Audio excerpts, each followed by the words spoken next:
से अब तो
तब लक्ष्मण जी को लगता है और याद आती है मां सुमित्रा की बात।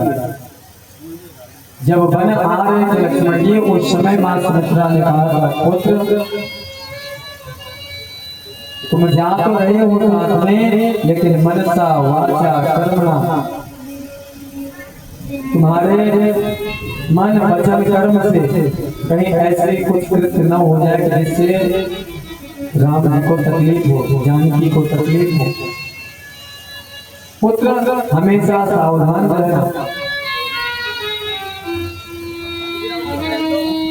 हाँ, कथा प्रांगण में बैठे हुए सभी श्रद्धालुओं से, माताओं और बहनों से अनुरोध है कि ये जो फूल लगे हुए हैं, कृपया आप लोग इसको नहीं पकड़िएगा, क्योंकि बारिश हुआ है तो इस वजह से आप सभी बच्चों से भी आग्रह है कि ये लोहे के पोल पर खड़े हुए हैं, इसको आप लोग रक्षा करें।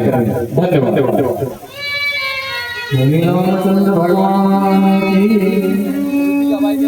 राग रोष ईर्ष्या मद मोह इन सबको बेटा अपने मन में मत लाना। वो बात आज जब लक्ष्मण जी को याद आई तब इन्हें लगा मैं यहाँ पत्थर लग रहा है।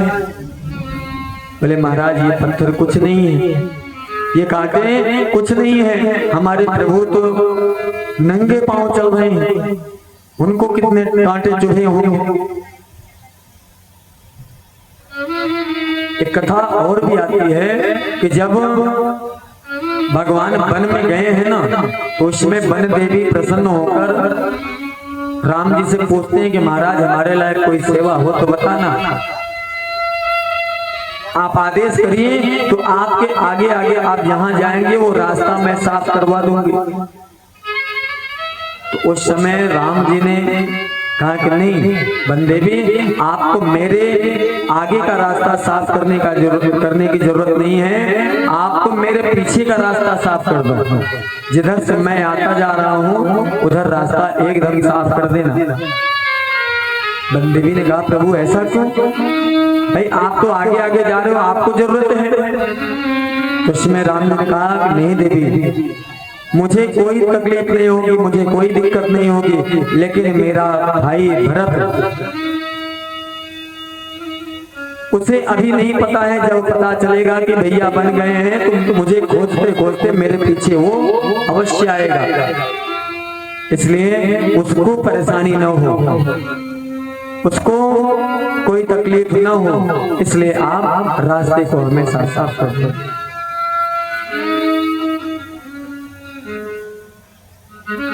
तो रास्ता तो वन देवी साफ करती हैं, लेकिन और आसपास की जो है धूल मिट्टी कंकड़ पत्थर,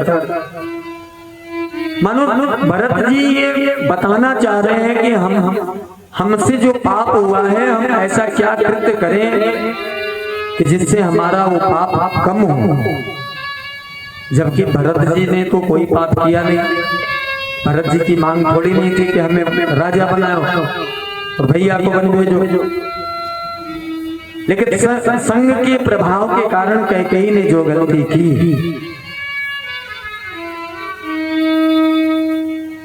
वो भरत जी पश्चाताप कर रहे हैं। आज भरत जी रुदन कर रहे हैं, भगवान को याद कर रहे हैं, जमीन पर लौट रहे हैं, पोट रहे हैं, भगवान से कह रहे हैं प्रभु दर्शन दीजिए, दर्शन दीजिए। कभी वहीं बैठे बैठे भजन करने लगते हैं, भगवान का नाम लेने लगते हैं। जब वो नाम लेने लगते हैं तो सतबंध जी गोहराज वो बैठ के वो भी शुरू हो जाते हैं, हरे राम राम राम सीता राम राम राम, हरे राम राम राम सीता राम राम राम। देखिए मैं बार बार अगर आप लोगों से नाम लिवाता हूँ तो मेरा मेन लक्ष्य यही रहता है कि आप नाम लेंगे तो कलयुग है, कलयुग में नाम ही सबसे बड़ा है और उद्धार चाहते हैं तो नाम लेते रहें। इसलिए मैं बार बार नाम आप लोगों से लेवाता हूँ कि ताकि प्रैक्टिस हो जाए, कथा के बाद में घर में भी चलती रहे और वहां भी गाते रहे। क्या गाएंगे? हरे राम राम राम सीता राम राम राम, हरे राम राम राम सीता राम राम राम, हरे राम राम राम सीता राम राम राम, हरे राम राम राम सीता राम राम राम,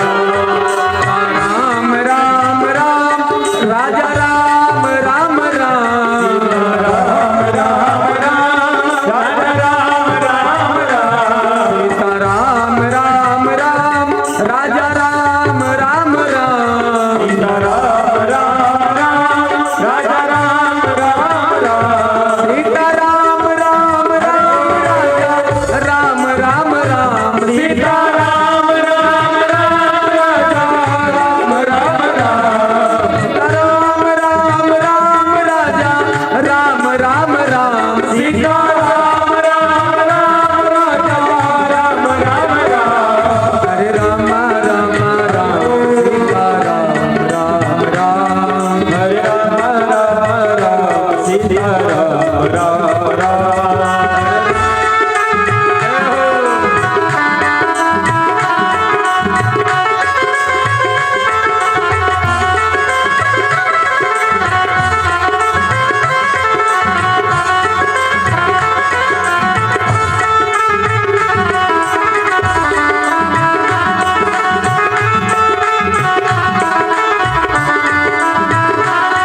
हरे राम राम राम सीता राम राम राम, हरे राम राम राम सीता राम राम राम, हरे राम राम राम सीता राम राम राम, हरे राम राम राम सीता राम राम राम।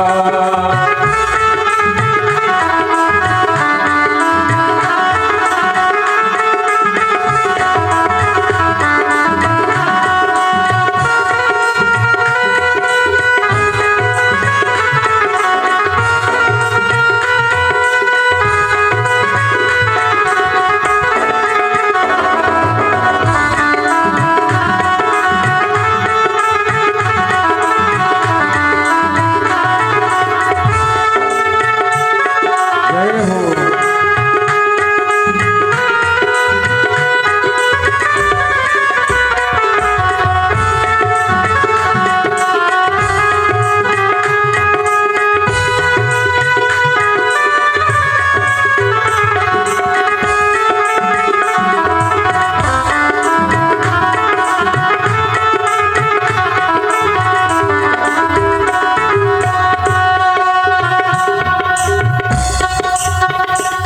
भरत जी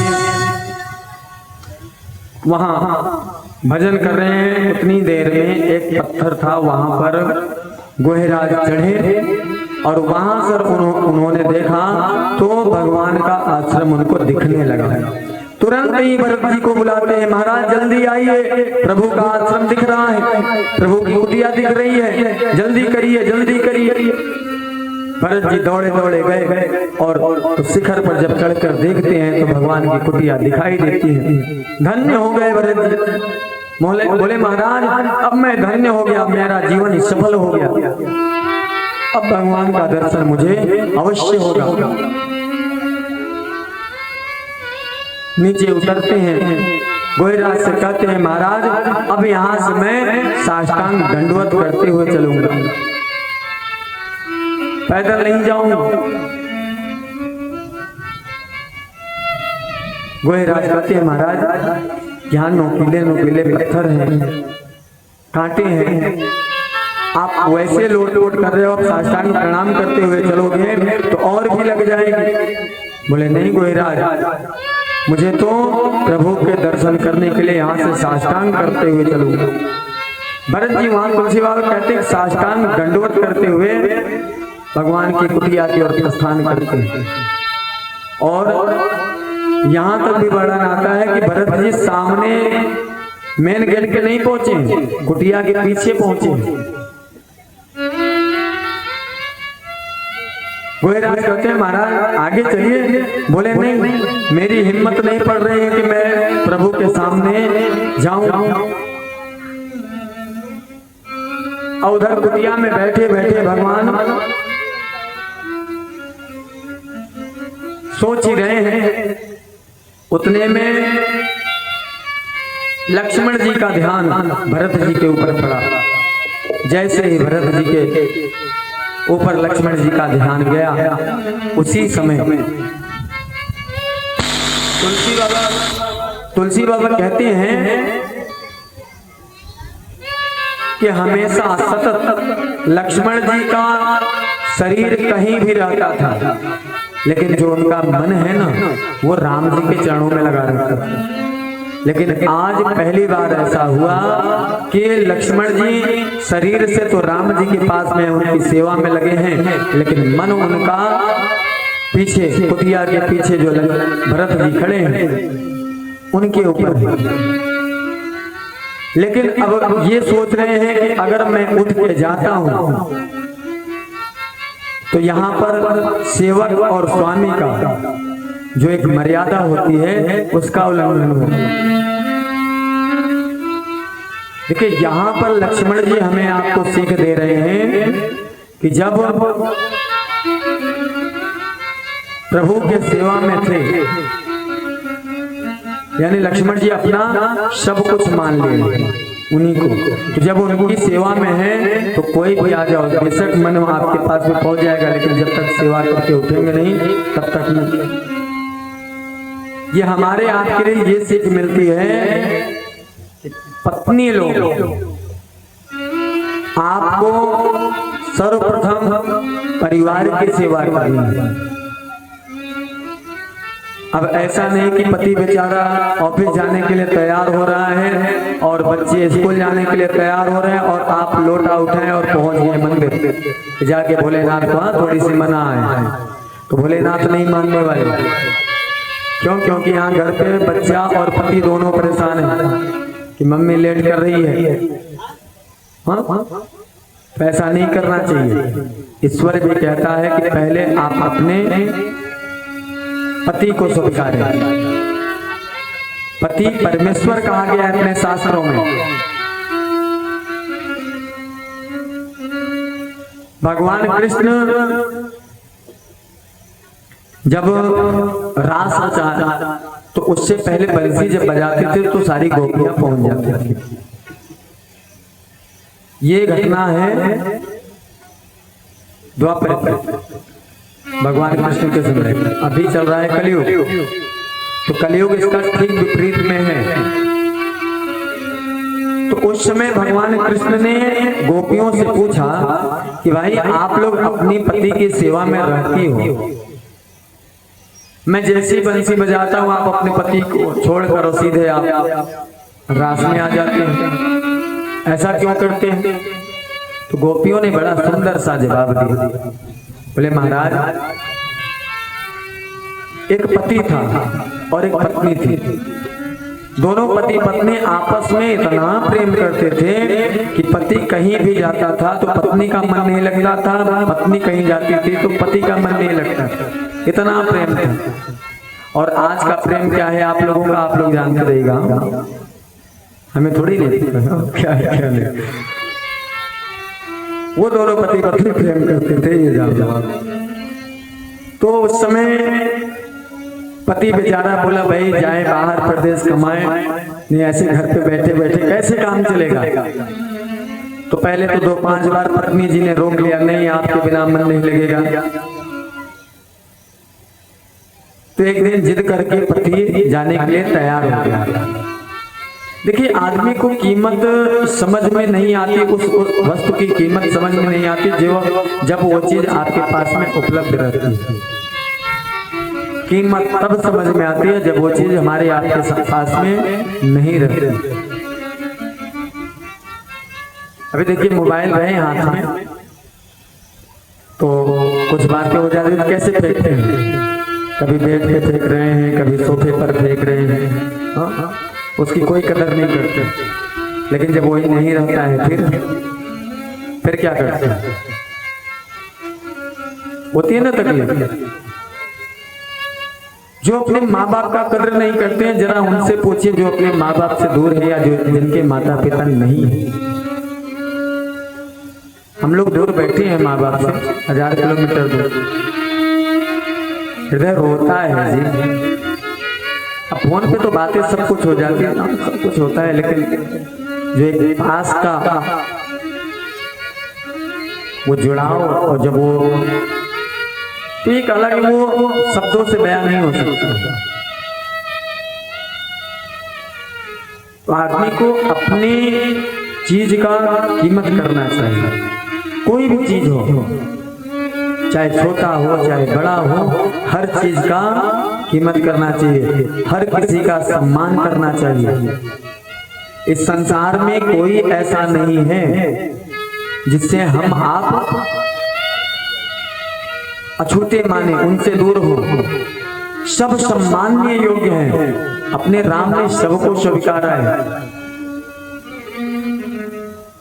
हाँ भील कोल किरात जो आदिवासी जंगल में रहते हैं उनको भी भगवान ने बड़े प्रेम से बड़े सुंदर ढंग से गले लगाया है। वशिष्ठ जी के सामने जब पीछे कथा में जब गोहिराज पहुंचते हैं भरत जी के पास में तो वहां पर वशिष्ठ जी को गोहिराज ने प्रणाम किया है, लेकिन प्रणाम किया है दूर से। पास में गोहिराज की हिम्मत नहीं हुई क्योंकि उन्हें मन में ये हुआ कि कहीं मैं पास में जाऊं और वशिष्ठ जी को लगे नहीं मुझे इसने अपवित्र कर दिया, इसलिए गोहिराज नहीं जाते, दूर से प्रणाम करते हैं। लेकिन जब भगवान के पास पहुंचते हैं ना तो सारी भ्रांतियां गोहिराज के निकाल देते हैं और वशिष्ठ जी की राम। जब वशिष्ठ जी के सामने गोहिराज को गले लगा लिया भगवान ने तो फिर वशिष्ठ जी कैसे दूर रह सकते हैं।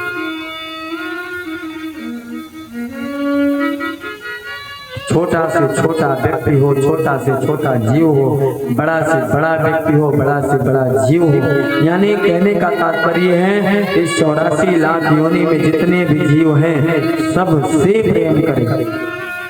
इसीलिए तो वंदना प्रकरण में तुलसी बाबा ने लिखा है कि सिया राममय सब जग जानी, सिया राममय सब जग जानी, करहूं प्रणाम जोरी जोग पानी, करहूं प्रणाम जोरी जोग पानी, राममय सब जग जानी, सिया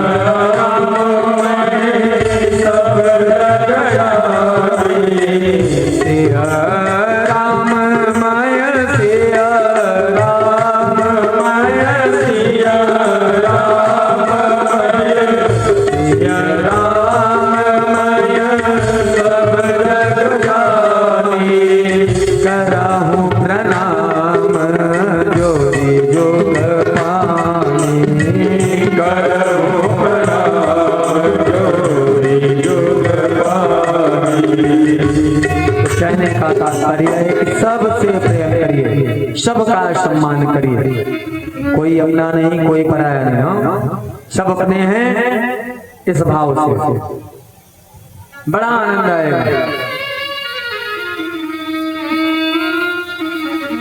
नहीं तो कभी देखिए किसी को हम आप दुश्मन मान ले, अगर वो सही भी कर्म करता रहता है ना तो भी हमारी आपकी खून जलती रहती है, होता है। ऐसा भाव कब आएगा जब आप दुश्मन मानो।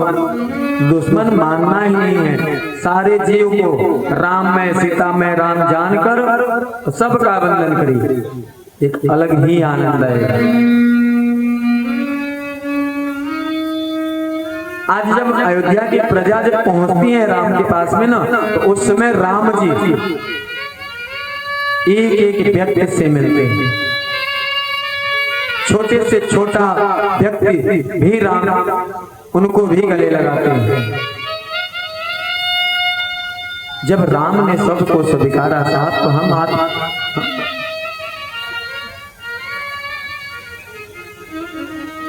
लक्ष्मण जी सोच में पड़ गए हैं कि क्या करूं, कैसे जाऊं। अब इस भाव को देख मनन करके लक्ष्मण जी के आंख से आंसू गिर रहे हैं। जानकी जी ने देखा तो प्रभु के पास में आकर बैठ के कहती है, महाराज एक बात कहूं। बोले हाँ जानकी कहो। बोले प्रभु आप मुझे कुछ बोल लिया करें, मुझे डांट लिया करें, लेकिन लक्ष्मण भैया को कुछ मत कहा करें। देखिए वो रुदन कर रहे हैं।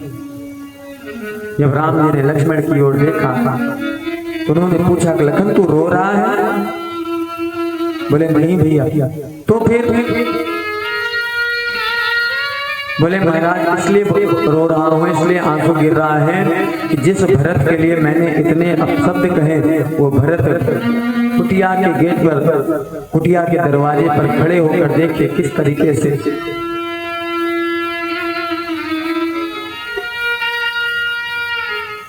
जैसे ही प्रभु की नजर पड़ी। तुलसी बाबा कहते हैं कि प्रभु ने चार चीज का त्याग करते हुए दौड़कर तुरंत ही भरत जी को उठा लेते हैं। बोलिए राजा रामचंद्र भगवान की जय हो। उठे राम सुनि प्रेम अधीरा, उठे राम सुनि प्रेम अधीरा, उठे राम सुनि प्रेम अधीरा, उठे राम सुनि प्रेम अधीरा, कहो पट कहो संग धरु तीरा, उठे राम सुनि प्रेम अधीरा, उठे राम सुनि प्रेम अधीरा,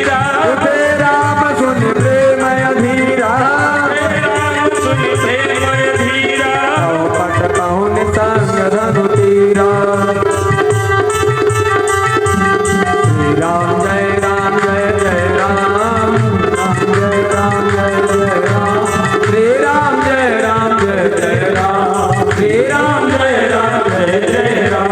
तुलसी बाबा कहते हैं कि धनुष बाण तरकस और पटका जो भगवान ने ओढ़ रखी है, ये चार चीज भगवान नीचे गिरा देते हैं और फिर जाकर तुरंत ही भरत को उठाकर गले लगाते हैं। बोलिए राजा रामचंद्र भगवान की जय हो, भरतलाल की जय हो। अब यहाँ पर बात ये आती है कि राम जी ने चार चीज ही क्यों गिराई? 5 चीज गिरा सकते थे या 3 चीज ही गिरा सकते थे, यहाँ पे 4 चीज ही क्यों गिराया उन्होंने? तो किसी संत ने बड़ा सुंदर इसका व्याख्यान किया। उन्होंने बताया कि राम जी ने इसलिए 4 चीजें गिराए क्योंकि प्रयागराज में 4 चीजों का त्याग करके भरत जी आए हैं। अब प्रयागराज में 4 चीजों का क्या त्याग किया था आप लोग बताइए, आप लोग कथा सुन रहे हैं और मैंने अभी सुबह ये चर्चा चलाई है कथा में, बताएं आप लोग। इसका मतलब आप लोग मन नहीं लगा रहे हैं कथा में, या मैं सही से कथाएं आप लोगों को सुना नहीं पा रहा हूँ, कुछ ऐसा है क्या? मेरी बात नहीं समझ में आती आप लोगों को? आती है कि नहीं आती है ना? तो फिर बताइए भरत जी, अभी पीछे ही कथा किया है मैंने सुना है, भरत जी ने प्रयागराज में 4 चीजों का त्याग किया था। धर्म अर्थ न काम रुचि, धर्म अर्थ काम और मोक्ष। प्रयागराज ने कहा कि महाराज ये 4 चीज मेरे पास में आप ले लीजिए। बोले ये 4 चीज मुझे नहीं चाहिए। क्या चाहिए? राम चरण रति, यानी राम के चरणों में मुझे रति यानी प्रेम चाहिए। ये वरदान दीजिए महाराज। तो 4 चीज, काम, क्रोध, धर्म, अर्थ, काम और मोक्ष, ये 4 चीज भरत जी ने प्रयागराज में त्याग किया था भगवान को प्राप्त करने के लिए। इसलिए भगवान उस भक्त के पास पहुंचने के लिए 4 चीज का त्याग किया। धनुष को त्यागा, बाण को त्यागा, तरकस को त्यागा और दुपट्टे को। बोलिए रामचंद्र भगवान की जय हो, हनुमान जी महाराज की जय हो।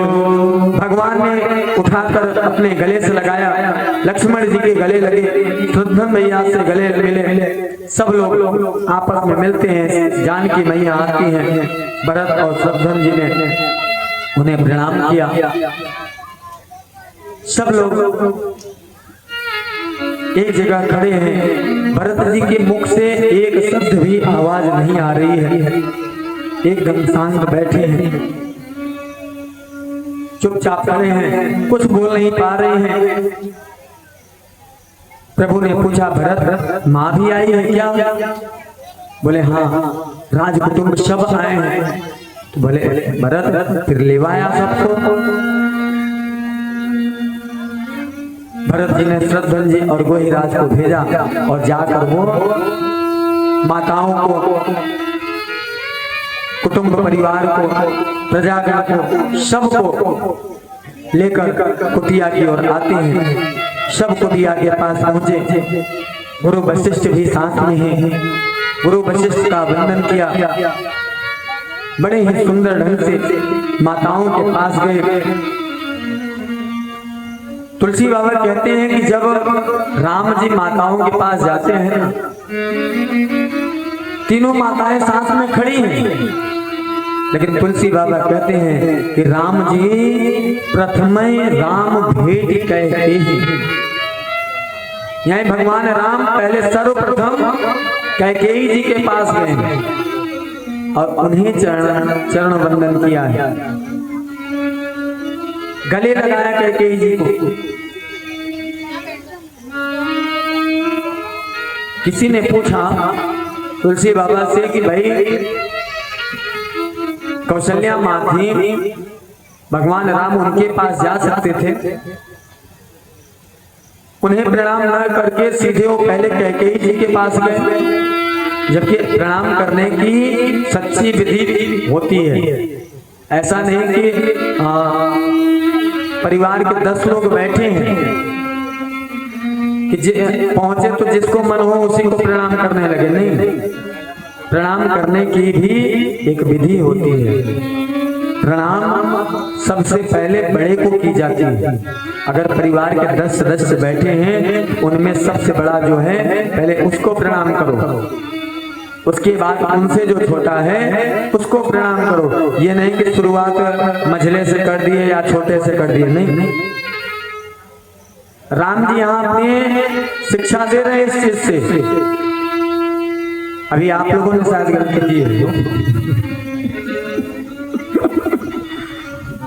तो प्रणाम सच्ची विधि से करनी चाहिए। तो आज यहाँ पर जब राम जी कैकेयी जी को प्रणाम करते हैं तो किसी ने कटाक्ष किया कि महाराज ऐसा क्यों? तो यहाँ पर 2 कारणों से राम जी ने कैकेयी जी को प्रणाम किया। पहला कारण ये कि राम जी को ये मन में था कि कैकेयी जी परेशान होंगी, क्योंकि मेरे कारण राम को वन आना पड़ा, मेरे कारण महाराज का प्राणांत हुआ। तो इस दुख से बहुत ज्यादा अगर कोई दुखी होगा तो कैकेयी जी होंगी। इसलिए राम जी जब जाते हैं पहले कैकेयी जी को मिलते हैं और उन्हें गले लगाते हैं। दूसरे अर्थ में यूं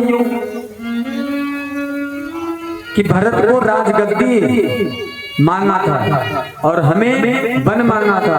तो भरत राजा है, इसलिए राजा की जो माँ है वो राज माता कही जाती है, इसलिए पहला हक उन पर जाता है प्रणाम करने का।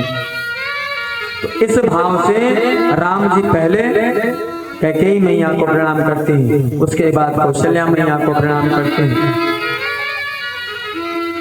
सबको प्रणाम करके उचित स्थान पर बैठाया गया। वशिष्ठ जी राम जी के पास पहुंचते हैं, बड़े ही दबे स्वर में कहते हैं, राघव एक बुरा हो गया है। बोले क्या हुआ महाराज? बोले और कुछ नहीं महाराज, अब इस दुनिया में नहीं रहे। जैसे ही यह कान में रघुनाथ जी के गया, प्रभु वहीं जमीन पर गिर पड़े। प्रभु ने कहा, विधाता आपने इतना दुख क्यों दे रहे हैं? देखिए दुख में किस तरीके से रहना चाहिए, उसको कैसे सहन करना चाहिए, उसको कैसे उस पर निर्वहन करना चाहिए, उस पर चलना चाहिए, ये भगवान राम हमें आपको बता रहे हैं। अगर आप कैसी भी विपत्ति आए, भगवान राम को याद कर लीजिए, सारी विपत्ति दूर हो जाएगी। आपको किसी चीज का अपने जीवन में कमी महसूस हो, क्या ये चीज मेरे पास नहीं है, तो नीचे वाले को देख लेंगे। हाँ, हम आप कितने सौभाग्यशाली हैं, कम से कम सिर के ऊपर छत तो है। हाँ, अभी बरसात हो रही थी, बैठे हैं कम से कम ना भाई, चलो ठीक है, थोड़ी सी आ गई नीचे से, लेकिन जरा कल्पना करिए कि पीछे और भी कुछ ऐसे होंगे जो जिनके ऊपर कोई छत नहीं होगा, घर भी होगा उनका तो कहीं यहाँ टपक रहा होगा, कहीं वहां टपक रहा होगा, तो उनसे तो आनंद में है ना हम आप। तो भगवान की कितनी बड़ी कृपा है हमारे आपके ऊपर। जब हमारे आपके अंदर ये भाव आ जाएगा तो कभी भी हम आप जिंदगी में दुखी हो ही नहीं सकते। अब पड़ोसी 4 व्हीलर लाए, अब उसको देखकर दुखी हो जाओ तो उसमें क्या करेंगे हम? हाँ, हो जाता है, लोग मिलते हैं ऐसा। यानी वो बेचारा मेहनत किया, कमा कर जैसे तैसे लेके आया, अब उसके पीछे पड़ गए। अभी तक तो दुखी नहीं थे, आनंद में जीवन व्यतीत हो रहा था। अब उसकी गाड़ी आ गई या उसका घर बन गया, उसने कोई बड़ा काम कर लिया, अब उसको देख के अब परेशान हो गए, दुखी हो गए। हाँ, बहुत से मिल जाएंगे। आप लोग तो नहीं है, आप लोग तो सत्संगी हैं, आप लोगों को नहीं कह रहा है। देखिए, सत्संग करने वाले ऐसा नहीं सोचते, जो सत्संगी नहीं होते हैं वही ऐसा करते हैं, ऐसा सोचते हैं। एक दिन मैं बैठा था तो गांव का एक मित्र था, वो कुछ ले रहा था, तो उसके पास में कुछ पैसे कम पड़ गए, तो उसने फोन किया मुझे, बोले महाराज जी मुझे इस चीज की आवश्यकता है और कुछ पैसे की जरूरत थी। मैंने कहा कोई बात नहीं, ले लो आप। उसने लिया और वो चीज लेके आया।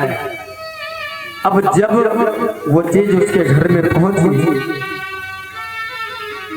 कम से कम 20 फोन तो मेरे पास में आया होगा, देख रहे हैं महाराज फलाना आदमी ये ले लिया, डिमको आदमी ले लिया बहन।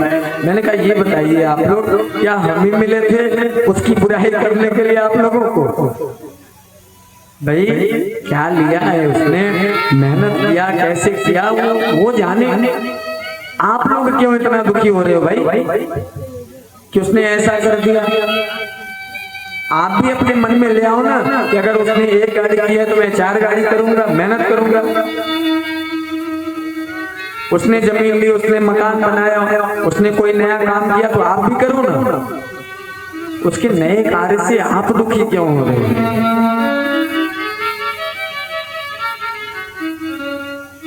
लेकिन उसको भी पता है कि अब पहुंचता हूं तो कहता है महाराज जी आपकी वजह से ही आ गए, नहीं आता। मैंने कहा मैंने क्या कर दिया?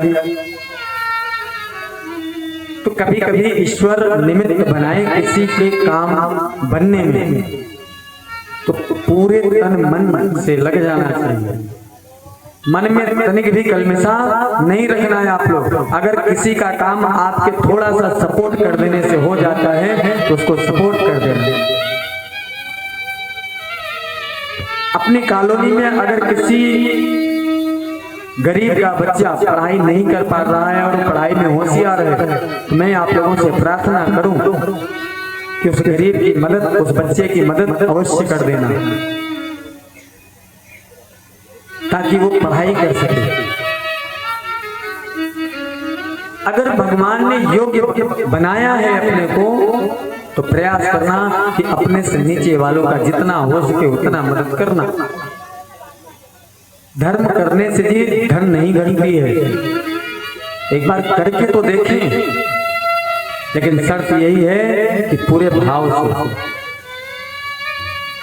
अब ये नहीं कि इससे करें और इसको पता चल जाए। धर्म ऐसा होता है, दान ऐसा होता है कि दाहिने हाथ से की जाती है और बाएं हाथ को भी पता नहीं चलता। तब तो वास्तविक धर्म माना जाएगा, तब वो पुण्य आपको देगा। और धर्म के लिए 1 रुपए खर्च करोगे आप तो आपको 1000 गुना बन के आपके पास में वापस आएगा। ये सत्य है। अनुभव करने वाले जब हम लोग आपस में बैठते बोले महाराज हमारे साथ में ऐसी घटना घटी है। अब जिसके साथ में नहीं घटी हो तो उसको तो आश्चर्य होगा, अब हम लोगों के साथ में तो हमेशा घटती है। कभी कभी तो ऐसा हो जाता है कथा से उतरता हूँ और जेब में तो पैसा रहता नहीं, खाली रहता है और चल देता हूँ, गाड़ी उठाता हूँ चल देता हूँ। कभी मार्केट में निकल गया, कहीं कहाँ चला गया, कुछ लिया तो पता चला जेब में पैसे नहीं है, मोबाइल भी और भूल गए।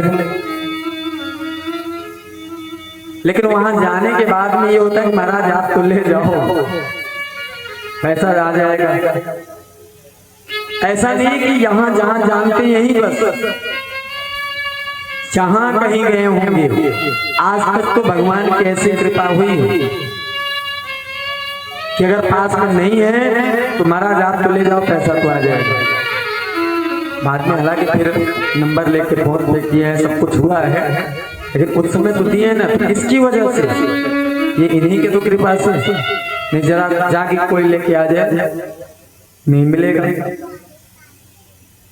तो भगवान को जब हम आप पूर्ण रूपेण समर्पित होकर कोई कार्य करते हैं तो ईश्वर हमेशा आनंद ही देता है। आप चावल चढ़ाते हैं ना भगवान को, एक चावल भी वो अपने पास कर्ज नहीं रखता है, वो वापस आपके पास लौटा देता है। अब एक चावल आप किस भाव से चढ़ा रहे हैं ये आपके ऊपर डिपेंड करता है। जिस भाव से आप चावल चढ़ाओगे उस भाव से वो आपको देंगे। नहीं तो मैं बताया ना, मेरे को अनुभव भी है कि चावल चढ़ रहा है, चंदन लग रहा है, जल चढ़ रहा है शिव जी के ऊपर और फलाने की बहू ऐसे, ढमाके की बहू ऐसे। हाँ, शिव जी भी बेचारे परेशान, सुनता हूँ तो कहता हूँ कि आप लोग या तो पूजा ही कर लो और नहीं तो आसन लगवा देता हूँ, बैठ जाओ, पहले बातें ही कर लो फिर पूजा कर लेना। तो बताए आप ऐसी पूजा करेंगे तो मिलेगा कुछ? तो वो देखिए वो कहानी रुकी गई थी, हम लोग दूसरी तरफ चले आए। कन्हैया ने जब गोपियों से कहा कि आप अपने पति की सेवा करिए तो गोपियों ने बड़ा सुंदर बताया। तो एक पति पत्नी थे, बहुत प्रेम करते थे, पूरी कहानी नहीं हुई थी। हाँ। तो वो पति पत्नी आपस में खूब प्रेम करते। पति बेचारा सोचा कि चलें कुछ कमाई धमाई करें, नहीं तो भाई घर परिवार कैसे चलेगा। 2-5 दिन चलता रहा, फिर पत्नी ने कहा ठीक है जाइए, लेकिन मेरा मन कैसे लगेगा। तो बोले ऐसा करिए कि मैं मिट्टी का पुतला बना देता हूँ और आज से मैं ही हूँ, इस भाव से सेवा करना। जब मैं आऊंगा तो फिर ये हटा देंगे पुतला। बोले ठीक है। पति बेचारा गया कमाने। अब वो दिन रात जैसे पति की सेवा होती है वैसे उस पुतले की सेवा वो करती है। सुबह शाम हाँ गीला कपड़ा करके पोंछना, खाना खिलाना, हाँ सब कुछ करती है। अब यहाँ बेचारा 2-4-5 महीने बाद पति देव आए, दरवाजा खटखटा रहे हैं। उस समय उस पुतले की सेवा करने का समय हुआ है उसका और सेवा कर रही है। अब हकीकत का पति दरवाजे पर खड़ा है, अंदर पुतले का पति है। तो गोपियां कह रही महाराज आप बताइए उस पत्नी को क्या करना चाहिए, उस पुतले की सेवा करना चाहिए या बाहर खड़े हुए पति को अंदर लेके उसकी सेवा करनी चाहिए। तो कन्हैया ने कहा भाई जो बाहर वास्तविक पति है उसकी सेवा की जाए तो ज्यादा उत्तम होगा। अब जब वो हकीकत का पति आ गया है फिर पुतले का पूजन क्यों करें, उसकी सेवा क्यों करें। तो बोले महाराज यही तो बात है, संसार सागर में आए हैं, पुतला पकड़ा दिए और थमा दिए हो, पुतले का पति थमा दिए हो, इसकी सेवा करो। अब आप आगे हो वास्तविक पति, तो अब आपके पास में आ गए, आप स्वीकार करो। तो ये नियम तो त्रेता में लागू था, लेकिन ये कलयुग है। कलयुग में जो है वास्तविक पति है ना, तो यही है कि कहाँ गया है। क्यों? क्योंकि तुलसी बाबा कहते हैं कि सबके अंदर वो परमात्मा विराजमान है। तो आप अपने पति को परमेश्वर मान के उनकी सेवा अगर करती हैं तो ईश्वर अपने आप आपके ऊपर प्रसन्न रहेंगे। कभी भी जिंदगी में कोई भी कमी नहीं होने वाली। कई तो ऐसे भी देख लेते हैं पत्नियां जब तक 10, 20, 50 गालियां न दे पति को तब तक उनका भोजन नहीं पचता। और जरा उनसे पूछिए जिनके पति नहीं है उनकी क्या दशा हो रही है। भला है बुरा है जैसा भी हो, भला है बुरा है जैसा भी है, मेरा पति मेरा देवदार हो। बुरा है जैसा भी है, मेरा पति मेरा देवदार है। किसका परम देवता है आपका? भला है बुरा है जैसा भी है, भला है बुरा है जैसा भी है, मेरा पति मेरा देवता है। ओ मेरा पति मेरा देवता है।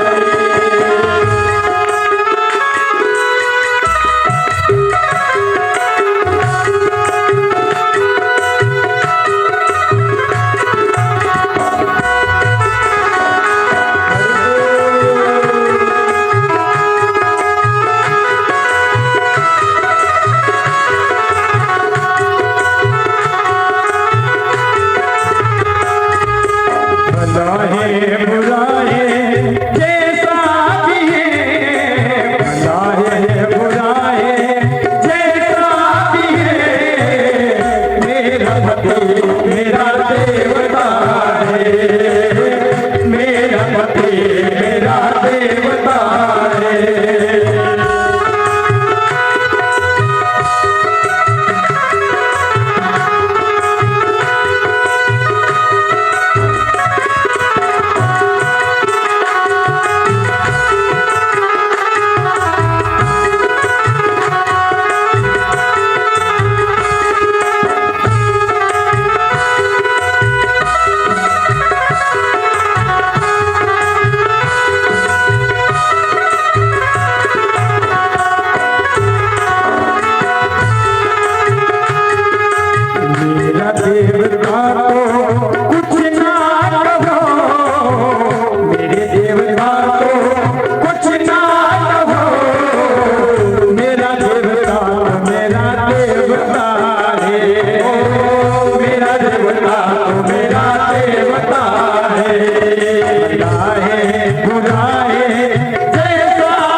मेरा देवता है, मेरा पति मेरा देवता है। एक बार ताली आपके लिए बजा लो।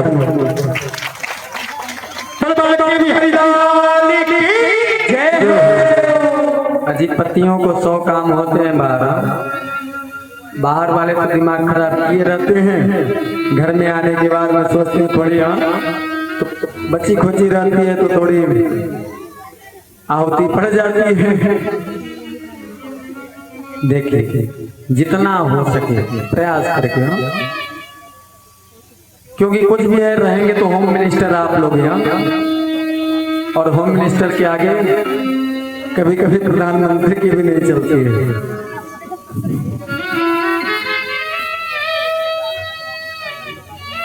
प्रेम से कर लिया गया, ठीक है ना, क्योंकि बहुत सी उलझने होती हैं। माताओं को तो चारदीवारी के अंदर ही देखना रहता है, पति लोगों को उस चारदीवारी के बाहर भी देखना होता है। बाहर बड़ी टेंशन होती है साहब, एक बार समाज में निकल के तो देखिए, बड़ी दयनीय स्थिति है। कैसे पुरुष वर्ग झेलता है ये उसका दिल ही जानता है। प्रत्येक पुरुषों का यह सोच होता है, मैंने अनुभव किया है इस चीज को, कि बाहर से जब जाते हैं तो सोचते हैं कि घर चलेंगे आराम से, जैसे बैठेंगे पत्नी पानी ले आ देगी, चाय पियेंगे, थोड़ी मीठे 2 बातें करेंगे, बच्चे आएंगे थोड़ी खिलाएंगे, फिर खाने का समय होगा खाएंगे, आराम से बातचीत करते हुए सो जाएंगे।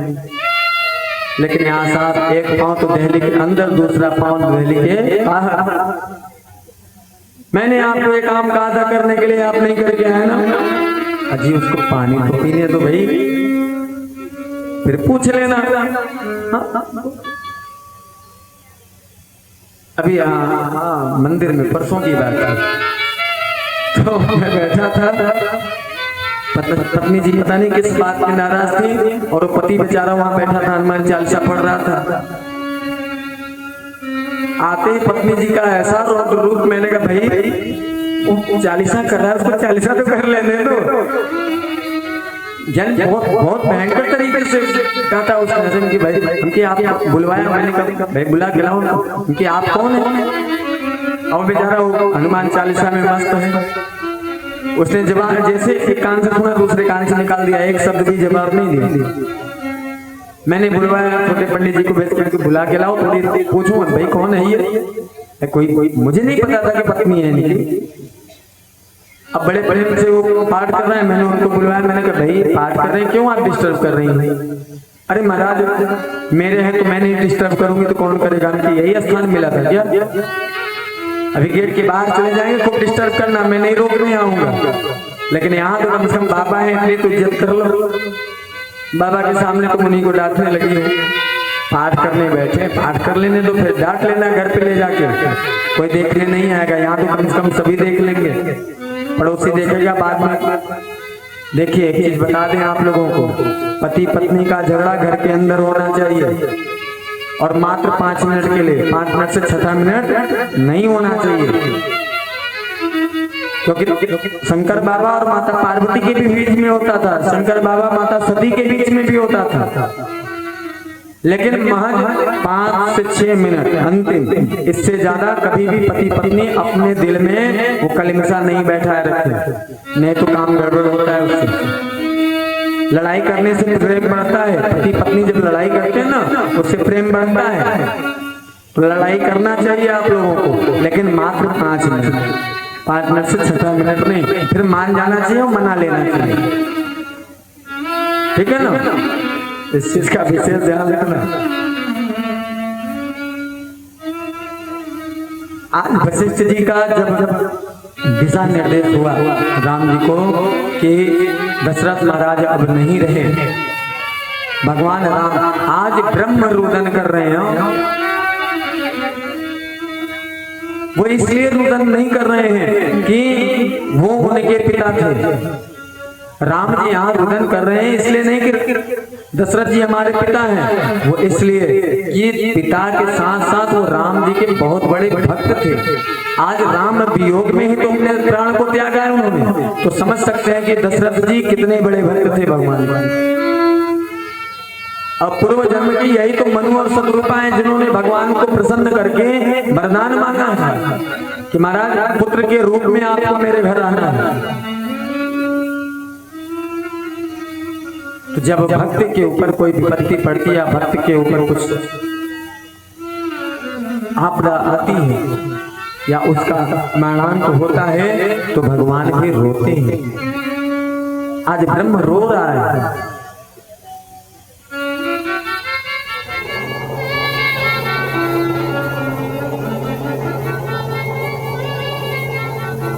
सुदामा जी जब सुदामापुरी से कन्हैया से मिलने के लिए जाते हैं तो एक एक कदम पे जब वो रखते हैं, जब कांटे चुभता है तो कन्हैया के आंख से भी आंसू आते हैं।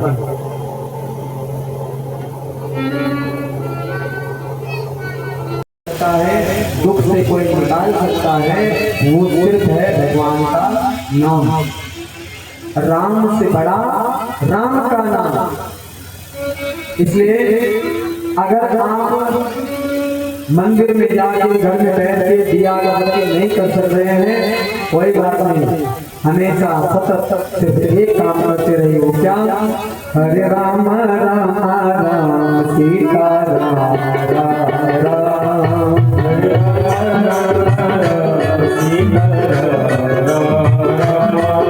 हरे राम राम राम सीता राम राम राम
सभी लोग भगवान का नाम लिए।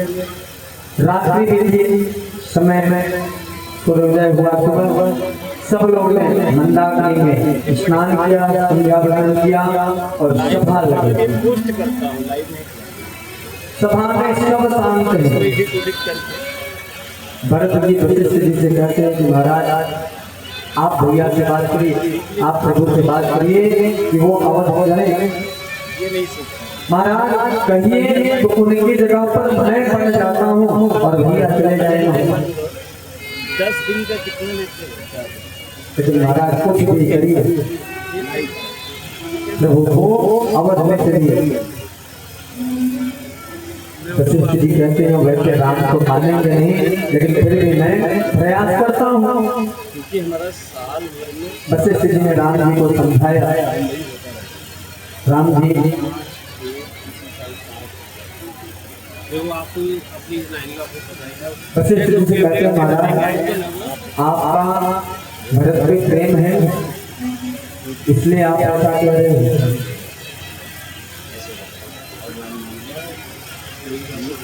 वशिष्ठ जी समझ गए कि राम जी मेरी बात नहीं समझेंगे। भरत जी से कहते हैं महाराज आपकी जाएगा कहूँ। तो जब राम जी के पास में भरत जी जाते हैं, भरत जी से कहते हैं कि महाराज, भरत जी कहते हैं प्रभु आप अवश्य जाइए। कोई कंसेशन नहीं। अरे तुम तो बता रहे यार, जो हुआ तो मैं बड़े बड़ा जाऊंगा। मैं यहाँ से 4 या 5 साल भरत जी ने जब ये बात बोले तो राम जी ने बड़ा सुंदर पूछा भरत जी से, लंबा करके 25 लाख 30 लाख भरत क्या तू चाहता है कि लोग मेरे लिए ये कहें कि राम अपने पिता के वचनों का पालन नहीं करता, ये अपने माँ के वचनों का पालन नहीं करता, अपने माता पिता के कहे अनुसार ये नहीं चलता। क्या ये तू यही चाहता है कि संसार को मैं इसी नाम से पुकारे? ऐसा बोले भरत समझ गए। जितनी बातें थी भरत के मन में सब नगण्य हो गई। बोले महाराज ठीक है कोई बात नहीं, आप नहीं जाना चाहते हैं मत जाइए, लेकिन राजा को आपको बनना पड़ेगा।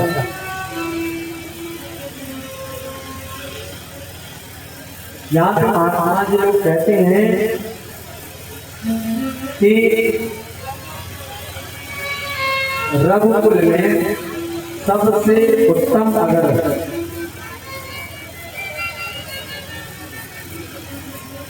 किसी के राज्य में राजभोग के समय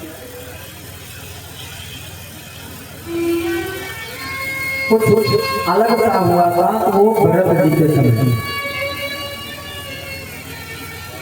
भरत जी जब राजा कार्यवाहक के रूप में थे उस समय खजाना बढ़ा था, खजाना बढ़ा था। और महात्मा जी लोग कहते हैं कि संत भरत जी के राज्य करते समय, अवध की देख रेख करते समय न वहाँ पर किसी की मृत्यु हुई थी और न वहाँ पर कोई जन्म लिया। 14 वर्ष तक अयोध्या में कोई मृत्यु नहीं हुई थी जब तक भरत जी शासन करते। शासन तो राम जी का एक गाँव थी, लेकिन देख रेख तो भरत जी करते थे। निग्राम में बैठे दशरथ जी राज्य करते थे तो उस समय तो लोग मरते भी थे, जन्म भी लेते थे। राम जी जब आए तो समय लोग मरे भी, जन्म भी लिए, लेकिन भरत जी जब उसमें कोई न कोई मरा था न कोई पैदा हुआ। तो आज भरत जी कहते हैं कि महाराज राज्याभिषेक की सारी सामग्री आई है, इसको क्या करेंगे? बोले इसको आप एक कुएं में डलवा दीजिए। बोले महाराज कुछ तो दीजिए, क्या लेके जाऊंगा निशानी? तो उस समय राम जी ने उसमें कहा कि देखो खड़ाऊ हो। तो खड़ाऊ भगवान राम ने भरत जी को दिया। कई लोग प्रश्न कर लेते हैं कि भरत जी खड़ाऊ लेके कहाँ से? राम जी को नंगे पाँव से खड़ाऊ कहाँ से मिल गया उनको, जो सिर पर रख के आ गया। लेकिन वो खड़ाऊ जब राज्याभिषेक की जो सामग्री गई थी उसी सामग्री में वो खड़ाऊ था। उस खड़ाऊ को लेकर भगवान राम ने भरत जी को दिया। फिर वो भरत जी अपने शीश पे रख कर उस खड़ाऊ को लेकर अयोध्या के लिए प्रस्थान करते हैं। बोलिए राजा रामचंद्र भगवान की।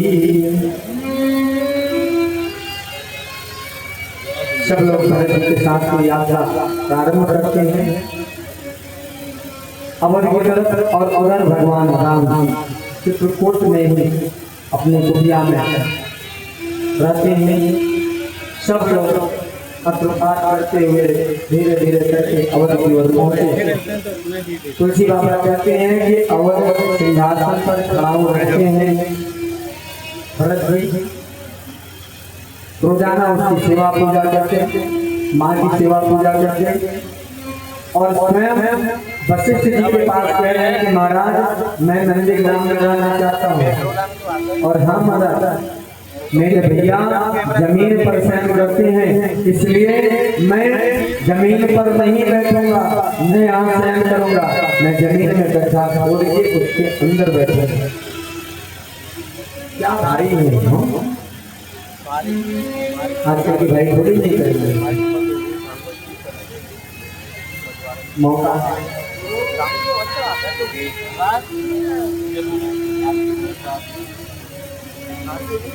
मौका मिल गया तो पीछे थोड़ा पता नहीं कैसे आज भरत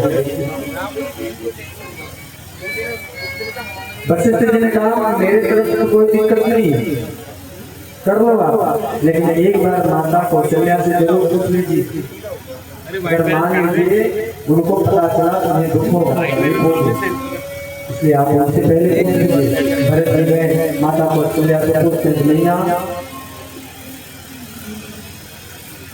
मैं नंदीग्राम में जमीन खोदकर उसके अंदर बैठ प्रभु का भजन करना चाहता हूँ, मैया आदेश दो तो कर लो। माँ कौशल्या अच्छी तरीके से जानती हैं कि अगर मैंने हाँ नहीं भरा, इसको सहमति नहीं दी, ये टूट जाएगा। तो वैसे ही अवध पर इतनी दुख तकलीफ आई है और अब एक ऊपर से आएगा तो वो अवध सहन नहीं कर पाएगा। कौशल्या ने तुरंत आशीर्वाद दे दिया कि भरत जैसा आपको करना हो, जैसा आपको उचित लगे आपको कर लीजिए।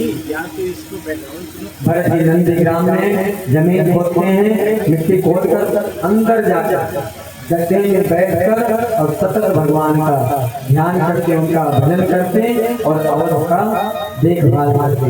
बोलिए राजा रामचंद्र भगवान की जय हो। और उधर तुलसी बाबा कहते हैं कि राम लक्ष्मण और जानकी जी कुटिया में है। कुछ समय बीता, कुछ काल बीती,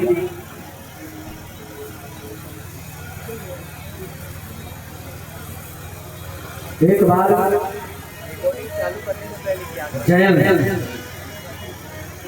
लक्ष्मण भी गए हुए हैं फल लाने के लिए और इंद्र का पुत्र है जयंत जो कवि का रूप लेकर भगवान राम ऊपर पर उड़ रहा था। उसने ऊपर से देखा कि सब लोग कहते हैं राम ब्रह्म है और कुटिया में भगवान राम माँ जानकी का श्रृंगार कर रहे हैं, पुष्पों का माला हार लेके माला लेके उससे श्रृंगार कर रहे हैं।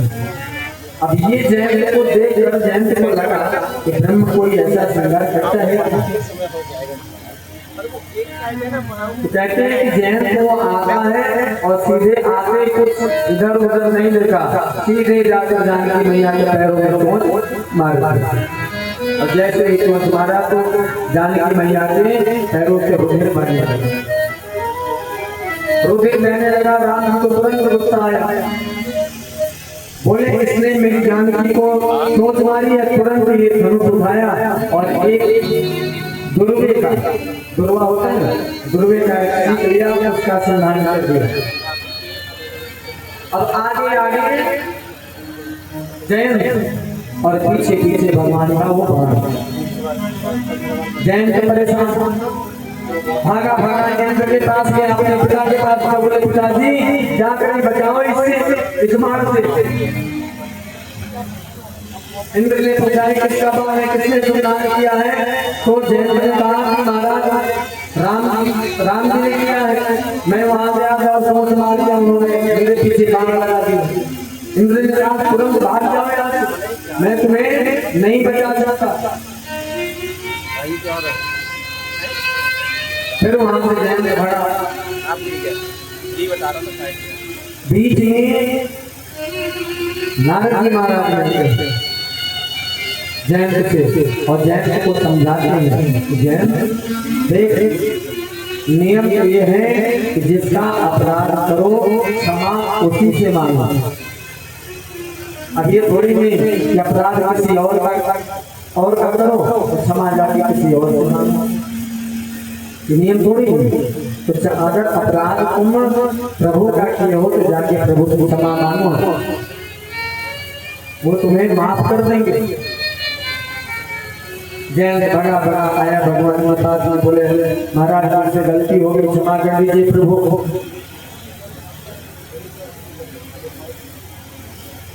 भगवान को जैसे ही लगा इसको क्षमा कर देना चाहिए, लेकिन दूसरे संजीव आया कि अगर ऐसे ही क्षमा कर देंगे ये फिर गलती करेगा। इसलिए राम जी ने वही आभास हुआ कि वो दिखा दी चित्रकूट की जगह पर सब लोग मुझे जान गए। वो कह रहे हैं ये बताओ अब कहीं ये मान के तुमको बैठने ना ज्यादा डिस्टर्ब करने लगे लोग, इससे बढ़िया होगा कि हम लोग यहाँ से आगे बढ़े। आज की कथा को हम यहीं पर विराम कर रहे हैं। प्रभु आगे की यात्रा प्रारंभ करते हैं। कल की कथा में हम आपसे भ्रमण करेंगे। वैसे पूरी राम कथा में भगवान राम इन 14 वर्षों में सबसे ज्यादा समय अगर कहीं बिताए थे वो चित्रकूट की धरा था। 12 साल भगवान चित्रकूट रहे। इसीलिए कहते हैं कोई दुख तकलीफ हो ना चित्रकूट की धरा पर चले जाओ, आनंद आनंद। भगवान का दर्शन करना है। वैसे तो अगर सच्चे भाव से सच्चे दिल से अपने हृदय में सारी कलकत्ता को निकाल देख फिर भगवान की भक्ति करते हुए आप प्रयास करोगे तो आपको हो सकता है कि भगवान दर्शन आपके घर ही देंगे। वैसे दर्शन को प्रत्येक जीव को, प्रत्येक मनुष्य को भगवान 24 घंटे में एक बार देते हैं। अब वो किस रूप में देते हैं ये भगवान करता। अब उनको न पहचाने न जाने ये हमारी आपकी गलती, इसलिए उनका नाम सतत लेते रहे और मौका कभी मिले तो चित्रकूट जरूर हो जाए। बहुत सुंदर जगह है। बोलिए रामचंद्र भगवान की जय।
आप सभी आगे लिखने हो जाए।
दिखे